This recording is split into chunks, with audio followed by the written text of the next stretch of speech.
Start off class with fair warning. We got a quiz Wednesday next week. No, don't protest. I have a few students that are like worried about their grade. Well, the only way you can get your grade up is to pop the summative category up. There's only one grade in there right now. So if you have one grade in there and it's not great, the only way to fix it is to do another one. Okay, so it will be over. The periodic table basics. What do I mean by periodic table basics? I mean stuff like what's a proton, right? What's its charge? Where is it? What does it determine about an element? Okay, that's the basic stuff. Certainly you'll need to know how to kind of use like counting across to find the valence electrons in the periodic table. Stuff like that will be talked about because you're going to be expected to know how and be able to make a Bohr model. I might have a Bohr model made for you to look at without the symbol, and you'll have to figure out what it is. It's not super complicated, but we've done it, and you should know. If you don't, ask. Lewis dot structures. You should be able to make a Lewis dot structure for an element. And finally, it says at the bottom there, bonds. I mean, you should know what an ionic bond is and what a covalent bond is. How do they form? Okay? Remember the whole give-take versus sharing? Maybe yes, no, I don't know. You can start studying for that quiz today after school, over the weekend, if you got nothing better to do. If you're just going to be on the swipe box, yeah, maybe instead of being on the swipe box, you do some studying. You could also, certainly, once I get you a worksheet Monday, you'll have an extra thing to study, okay? Make sure you study for it because it's going in that category. If you are playing a game and not paying attention to me right now, you're missing out. You're going to be like, I didn't know there was a quiz on Wednesday. Yes, there's a quiz on Wednesday. You get off of the computer and pay attention. Yes. Is it like over? I don't know why. I just told you exactly. I'll tell you what, watch this video later and I'll tell you again, but I'm not going to tell you again in the... Where you putting me right now? Okay? Huh? Yeah. Yeah, I wasn't wearing my mic, but you should have picked it up. There. Now we're wearing the mic. All right, that said, today's lesson, guys, we're into like legit Earth space stuff, okay? We got a lesson that's actually an Earth science lesson. And I want you to notice at the top, it says, right here, read it with me. For middle school. Are you guys middle schoolers anymore? You might act like it. Guys, shh. It was just last year. It's written at a middle school level. Can you guys read middle school level still? Just because you're high school level doesn't mean you stop being able to read at a middle school level. Shh. Is that open? Could you close that for me, one of y'all? Is that open? Could you close that for me? All right, thank you. The name of the lesson today is Earth's shape. Now, before you think this is going to be the most boring, I know what Earth's shape is lesson you've ever had, don't worry. We'll talk about more things, okay? The only reason you're on a computer right now is if you're taking notes on said computer. That's fine. I don't mind if you take notes on your computer. You're not doing anything else. No other assignments. Remember, I'm a jealous teacher. I want you working on my stuff. All right. When you first learned about Earth's shape, how would you have described it? Circle. A circle. Okay? Circle or round is kind of what you would expect a young child to say. What is the Earth shape-wise? So a circle or round. Because when we're very much younger, we're just learning our shapes. We think of two-dimensional shapes first, right? As you're taught them. And then you start learning about three-dimensional shapes. So then how would you describe the Earth? Sphere. A sphere, okay. And then by now, and you might not have heard this term until today, so don't make fun of this for being a middle school lesson, okay? You might have heard this. An oblate spheroid. Have you heard of that? If you're looking at pictures of lions on your computer, then you're probably not doing the right thing. Okay? Shh. No, I have not assigned this to you yet because no, I don't want you answering the questions and ignoring me. Most of what I talk about today won't be in the questions. I am enhancing the lesson. Okay? At least I'm trying to. Okay? Here we go. What is this? The moon in phases, right? No, those are not planets. Although, listen to this, once upon a time, the moon was one of the objects that were referred to as planets. Yeah, the moon was referred, the word planet has changed definition over the centuries. The moon was once considered a planet, okay? Now we've changed again, in what was it, 2006, I want to say, the International Astronomical Community voted. We'll talk about that here in a little bit. But what do we call this one? The blood moon. Ooh. All right. Shh. Why? Because it's red. Why? Because the sun? The sun in line with it? The sun shines on the moon. Okay. But it always does, and usually it doesn't look like that. It's the sunset on the moon? No. Sun setting behind what? The Earth. It's setting behind the earth. Shh. So when we have a blood moon like that, it has to do with that light is filtering through something else, like the Earth's atmosphere, for example. So the red wavelengths of light are the ones that are still getting through. Flat earthers is kind of a generic term for people that like won't look at the evidence and be convinced using their logic. Faith shouldn't have anything to do with it. There are people who do believe the earth is flat. There's not many. There aren't many.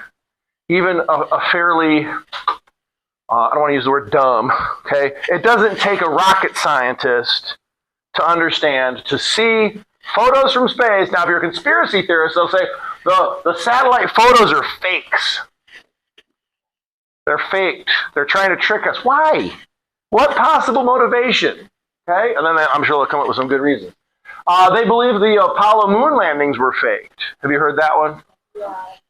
It was all done on a soundstage in Hollywood. Okay, whatever. There are very few people. This is true. There's very few people that actually believe those things. But here's the truth. Do you get paid for views and view time on YouTube? Yes. Okay, once you're monetized, does it matter if what you're putting out is absolute garbage? No. Doesn't matter if you put out some video. In fact, in this video right here, maybe I'm saying some stuff that's not entirely correct. Would it matter? In fact, wouldn't it be good for my view count if somebody got on and commented that I'm full of baloney? Yeah, it's interaction. Any interaction with the video is seen by the YouTube algorithm as a good thing. We're going to go ahead and recommend your video to more people.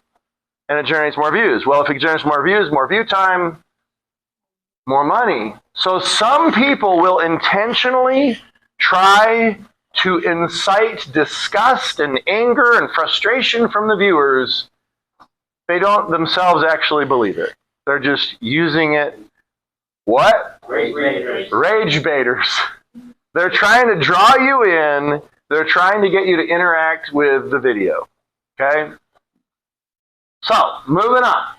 They're trying to get a rise out of you. How many of you have ever seen My Little Pony? My Little Pony, My Little Pony. I can't sing. All right, shh, put your hands down. They're a little too proud that they watch. They're like, yep, that's me. All right, shh. In My Little Pony, isn't there a character named Discord? No. No? Yes, there is.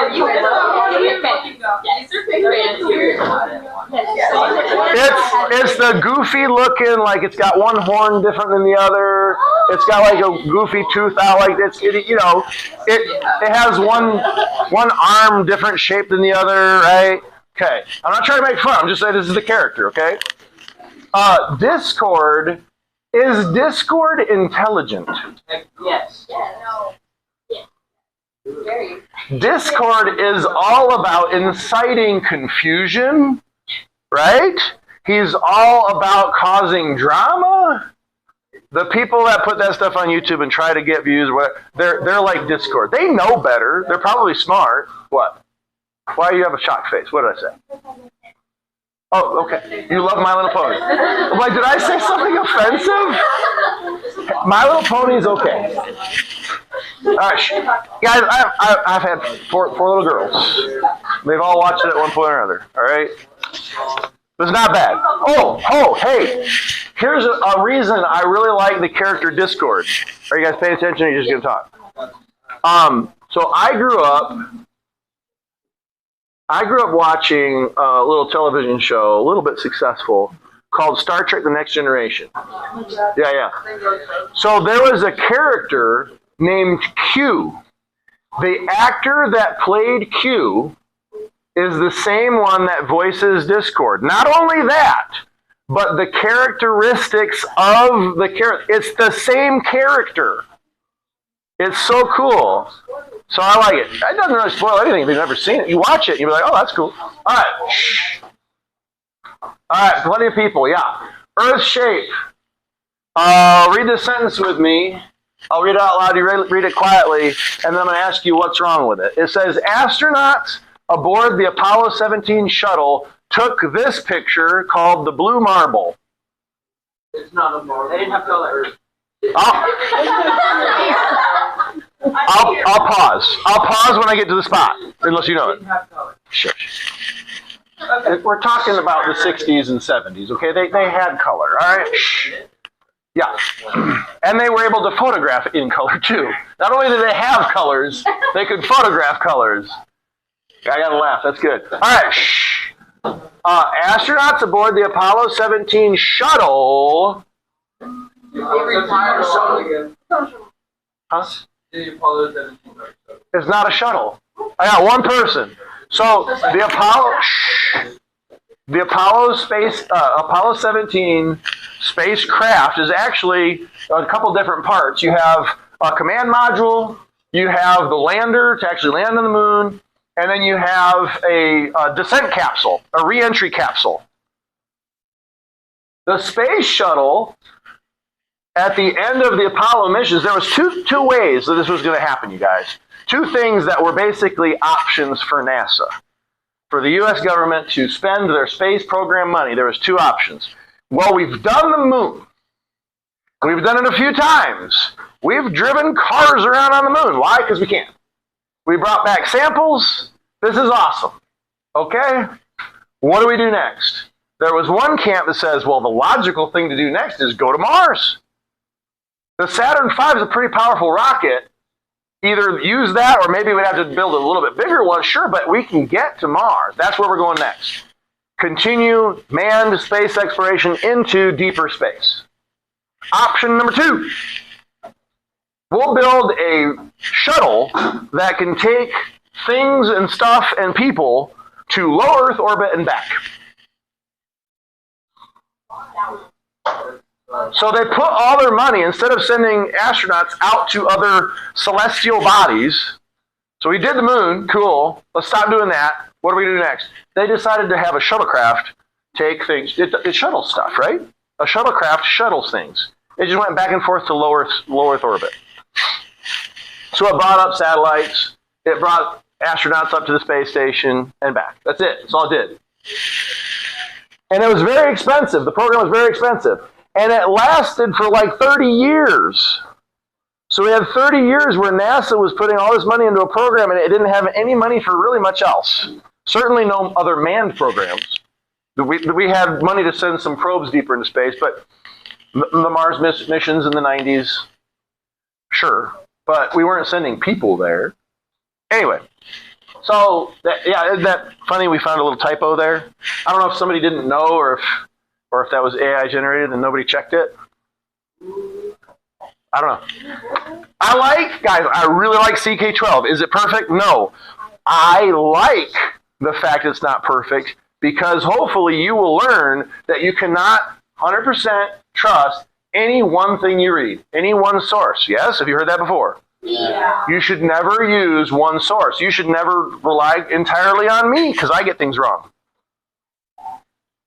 Okay? This is how the Earth looks from space. Blue and white marble. Cool. The Greeks, it says, knew the Earth was round. How did they know? Well, it says here that they could actually observe our shadow on the moon. How does our shadow, the Earth's shadow, get on the moon? The sunlight. The sun is behind the Earth from the perspective of the moon, right? So you have sun, Earth, moon, in that order. So the Earth is in between the moon and the sun. Therefore, the Earth's shadow is being cast onto the moon. And we could see it. And they said, well, our shadow has a curved appearance. Now, is that because the moon is curved, or is it both? I don't know. But they worked it out. So they used observations and math. Isn't that what science is pretty much all about? Yeah. We make observations and we do math to prove our reasoning. Yes? So how come you look at the color of this? Well, because there's still sunlight, direct sunlight coming at you, so there's a brief moment where the actual sun is almost entirely covered, but there's a piece of the corona. Is that the right term? Corona? You're shaking your head? I don't know everything. The corona is the outermost part of the sun, right? The moon just so happens to be the right size and at the right distance from the Earth that it almost matches perfectly the size of the sun in the sky. So when it gets in between, if for that brief moment it's a total eclipse, could you glance up at it real quick? Probably, yeah, it ain't gonna hurt you. But if you're wanting to observe it, and certainly if it's a partial, you're still getting direct sunlight. It's gonna burn your retina. Okay? It'd be similar in a way. Anybody know somebody that welds? Yeah. Do you use some kind of a shield to look through? Basically, it's like the world's most powerful sunglasses. Like if you're wearing a welding helmet, you can't hardly see anything, right? It blocks basically all normal light out. The only time you can see is when there's extremely bright light of the actual welder melting down the metal, right? And then you can see it while you're welding. Okay, then you stop, you're going to have to flip your helmet up to see it, then you're going to flip it back down and go back to welding, okay? I'm not a welder. Ooh, I'm scared of it. Okay, I wish I could weld, and maybe one of these days I'll learn. All right, that'd be cool. If Earth is planet is circling around, yeah, so we talked about planets and roundness and whatever. Another way to prove it. Sailing ships. We got a picture of a sailing ship. If the Earth were flat, you'd be able to continue to see that ship as it moved away from you until basically your optics were no longer good enough to magnify the image. Does that make sense? It wouldn't actually disappear until it was just too far away. It would get smaller, smaller, smaller, smaller, smaller as it got away in your vision. But that's not what happens. What happens is the water line, as you see it, starts to creep up the ship. Is the water actually creeping up over the ship? No. The water is shielding your sight as it goes over the horizon. Very good. Very good. All right, so you guys get that. Hemispheres, can the Earth be divided into hemispheres? The middle, this way, north-south, we call that the equator is the dividing line between north and southern, northern and southern hemispheres. If we want to divide it east-west, we can pick any meridian we want. We happen to pick what we call the prime meridian, which goes through Greenwich, I believe is how you pronounce it, even though it's spelled Greenwich. I think it's Greenwich, England, I want to say. And then on the other side, we changed the name of it, even though it's the same line, to the international date line. Okay? All right. The Earth is kind of squished. Why is the Earth kind of squished? Spinning. Oh, because it's spinning and it's pulling itself. There's an outward force called centrifugal force. Okay. What? Oh, out of the nowhere question. He says, is the moon actually moving away from the Earth? Sometimes, and sometimes it's coming back, and sometimes it's moving out, and sometimes in its orbit. But on average, yes. On average, like if you took a measurement this year and then again in 10, 20 years, most likely it's going to be further away. The average, I want to, don't quote me on this. You'll have to Google fact check me.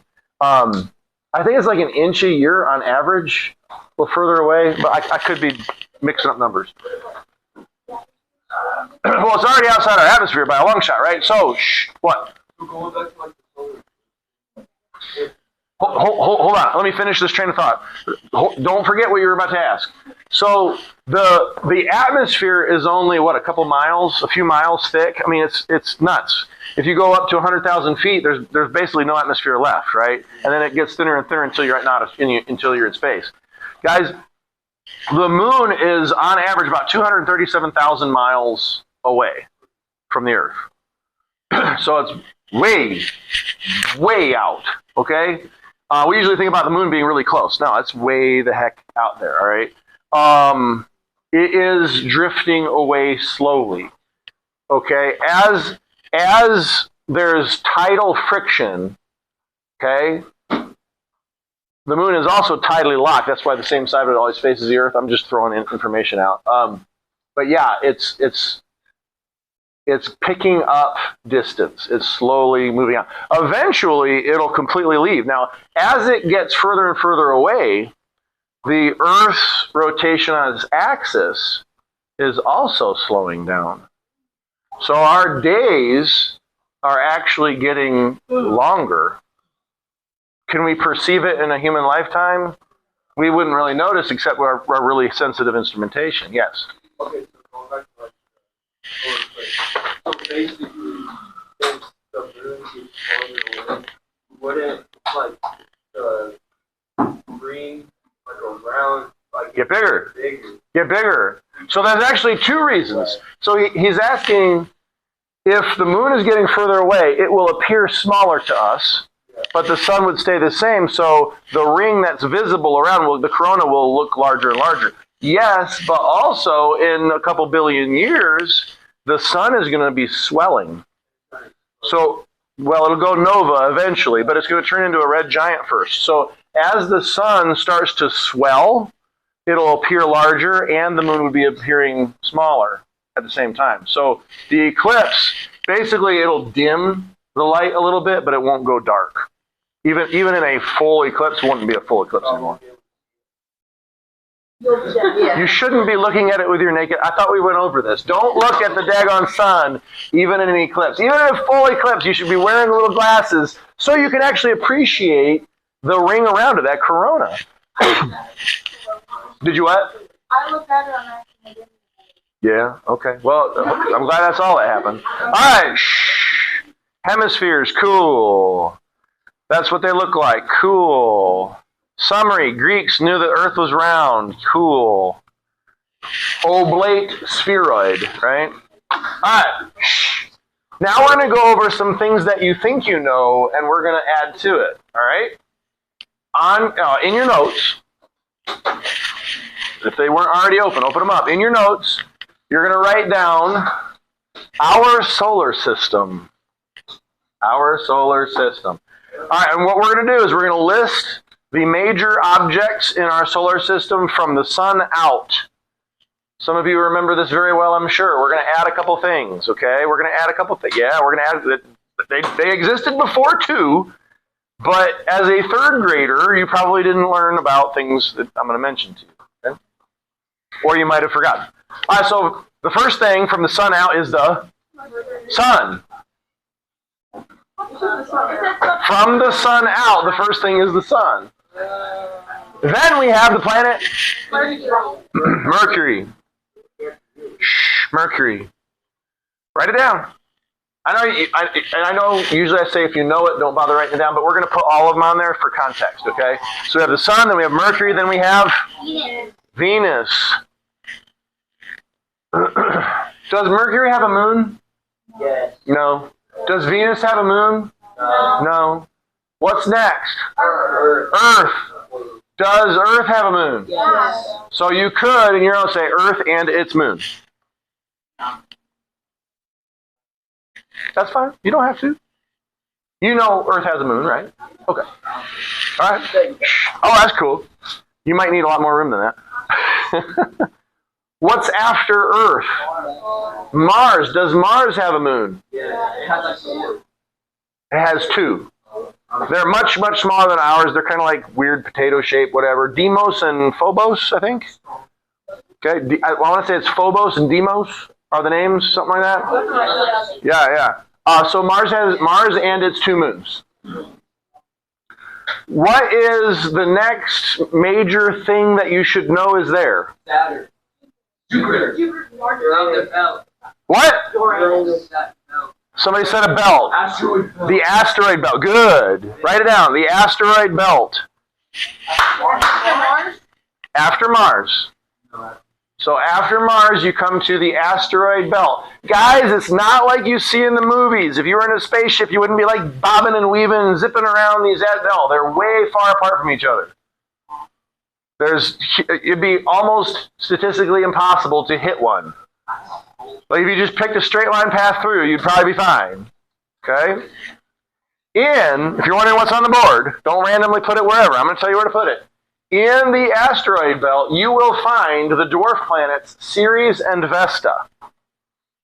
Put it in your notes. The dwarf planets Ceres and Vesta. There's other stuff in there too. I think those are the 2 biggest. They used to be classified strictly as asteroids, large asteroids. They have been upgraded. They now have a category for themselves. It's called a dwarf planet. By the way, when Ceres was first discovered back in like 1881, they thought, oh, there's another planet. And it was classified as a planet until they started noticing, oh, there's a whole bunch of other objects. Oh, that's a whole belt of asteroids, and Ceres is just the biggest one. Does that make sense? Okay. So, we've got the asteroid belt. Then we have Jupiter. Jupiter, spelled Jupiter.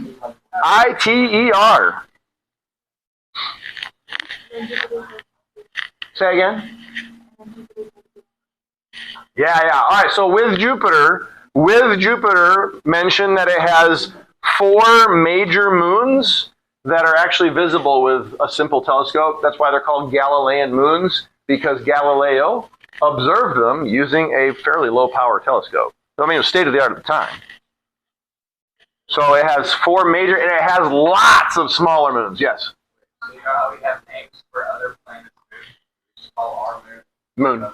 Just moon. Just the moon. Yeah, very, very original. Okay. All right. So Jupiter has a faint ring system too. Did you know that? Yeah. Okay, good. It's faint. Yeah, but Jupiter's is faint. You can hardly detect, even with a telescope, you'd have to have a really powerful telescope, maybe multiple observations, and realize, oh, wait, this looks like it might be a ring system.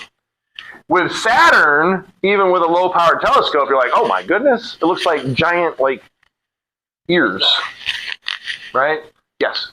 So it's like they like go off. I like hypotheticals. Okay, so something catastrophic happens and Jupiter and Saturn are on a crash course with each other somehow.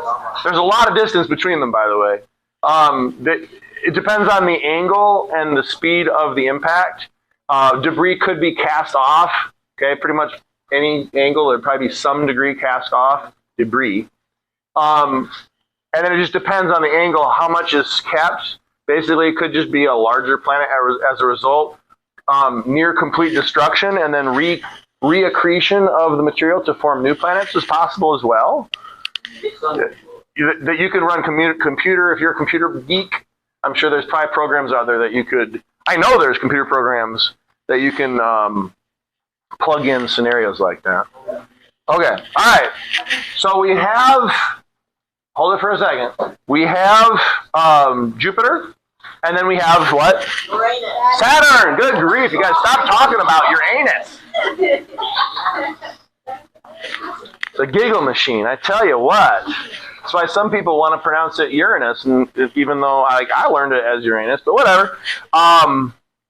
So we have Saturn next. Jupiter, then Saturn.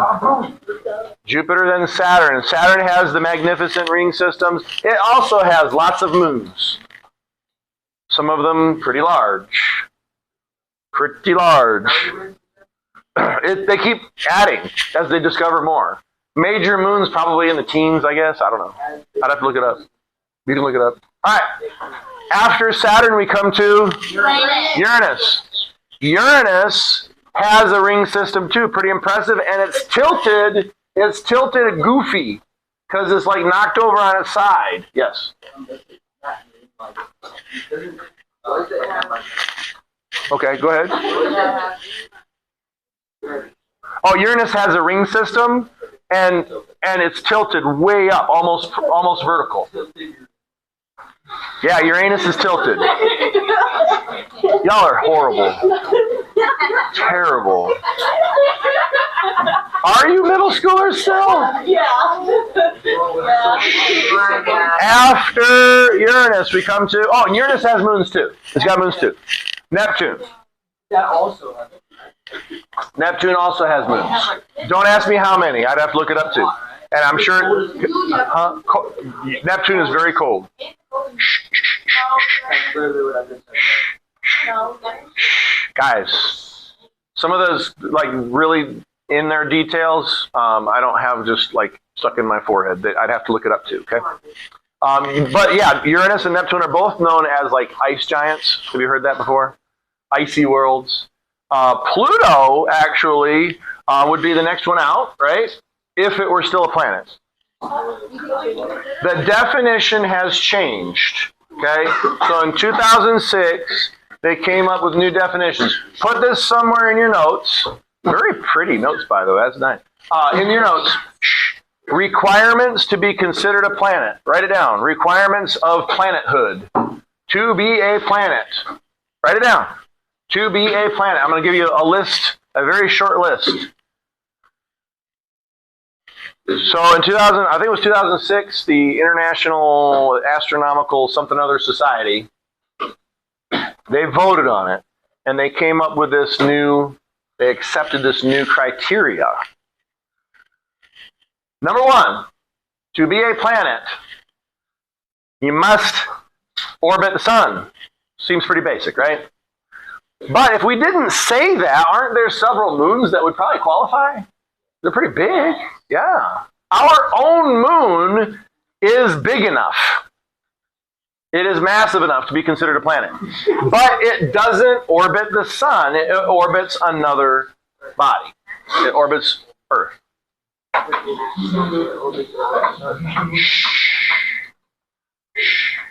So rule number one, to be a planet, you got to orbit the sun. Rule number two, must be massive enough so that the gravitational pull forces it into a ball shape. Forces it into an oblate spheroid, right? Rule number one, got to orbit the sun. Rule number two, it's got to be massive enough to form a sphere. Rule number three, and this is where it completely destroyed poor Pluto. Has to have cleared out its neighborhood. In other words, it has to have cleared away or absorbed into itself the majority of the material in its orbital path. The orbital path must be cleared out. That'd probably be the simplest way to put it. Rule number three, that planet's, if it's going to be a planet, it has to have cleared out most of the debris in its orbital path. Yes? Nope. All right, so hold on. So Neptune leads me perfectly into, he said he thought Pluto did. So Pluto is in the same neighborhood as Eris and Makemake and a bunch of other debris. You can kind of think of it, remember I told you that Ceres was first discovered and they said as a planet? And then they found a whole bunch of other stuff, and they're like, oh, it's actually just one of many asteroids in a belt. The same thing essentially happened with Pluto. Oh, it's the ninth planet, blah, blah, blah. And then they kept finding more and more objects around that size. And they realized, oh, it's just one of many in what is known as the Kuiper belt. Right here, put it in your notes, the Kuiper belt. So we have Neptune. The next thing is the Kuiper belt. And in the Kuiper belt, you will find Pluto, Eris, Makemake, and several other objects that I can't remember the names of. Yes, question. What do they buy?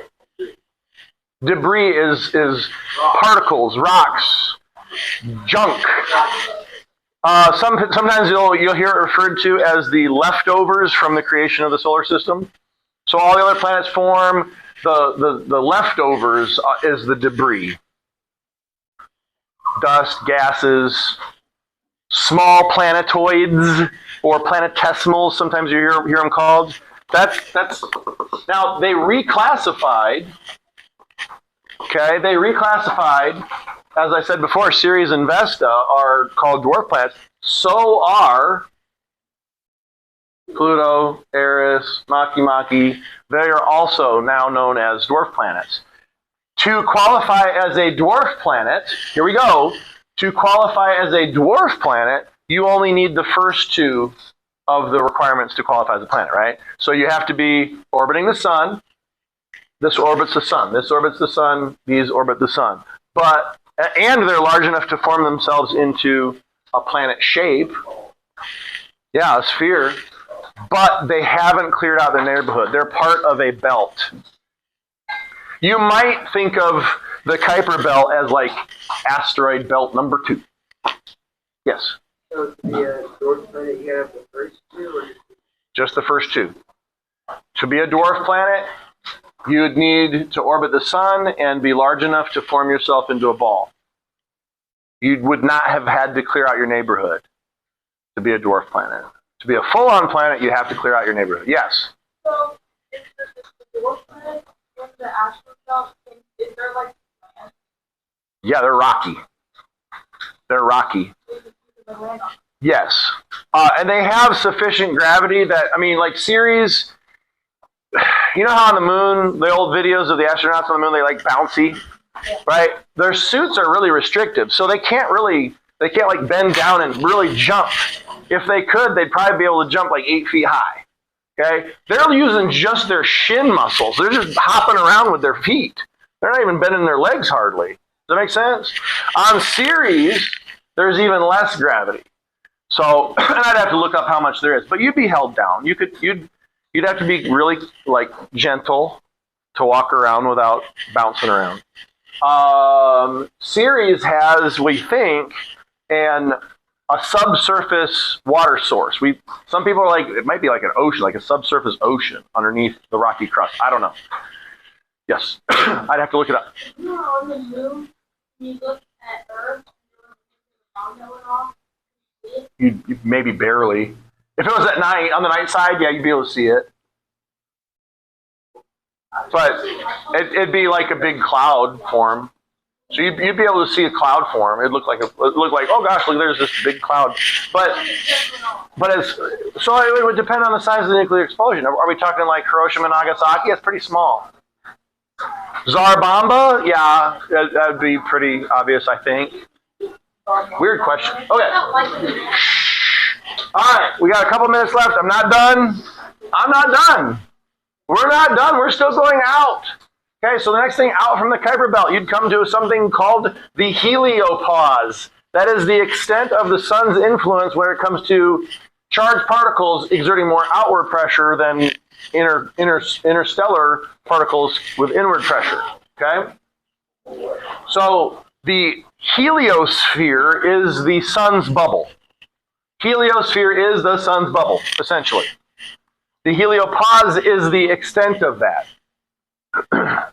And it's got a very interesting shape, too, if you want to Google it later. Heliopause, yeah. Heliosphere, heliopause. You don't have to put those in your notes.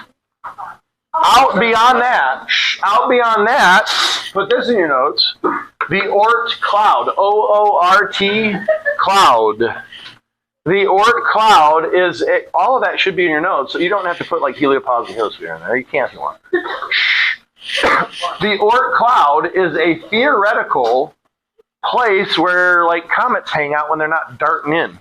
So they spend most of their orbital period out in the Oort cloud, and then their orbits are extremely spherical, oblate, and so they'd come in, dart in real fast, and go back out. And they're moving very slowly when they're out in the Oort cloud. As they get closer to the sun, they accelerate, go really fast around the sun, and then slow down as they're out there. So they spend most of their time in the Oort cloud. We have not directly observed any objects in the Oort cloud. It's too far out. But we can see its effects, gravitation. We think there's some evidence that it's there, even though it hasn't been directly observed. Oh, so like dust, gas, ice, icy particles, probably out there. And then you're in interstellar space. So the Voyager spacecraft, one of them a few years ago passed through the heliopause. Its instrumentation was able to detect a change that indicated to scientists that it's outside of the heliosphere now. The other one I think is getting close, but it's on a different trajectory out of the solar system, so it's a little bit further. I think that's why it's taking longer. Maybe it didn't get up to as much speed. One of the Voyagers used more gravity assists by the giants to get out faster. And then we have the Dawn spacecraft from the Horizon mission, and it's even faster. It went past Pluto a few years ago, and it's on its way out too. I think that's all I got for today. What would happen if the sun's gravity was like put under? Yeah, we'd have issues. What? Like all of my stuff. Because you'd be too close to it. No, it wouldn't go black hole or anything. No, like Earth's gravity was small. So like we were close to the sun.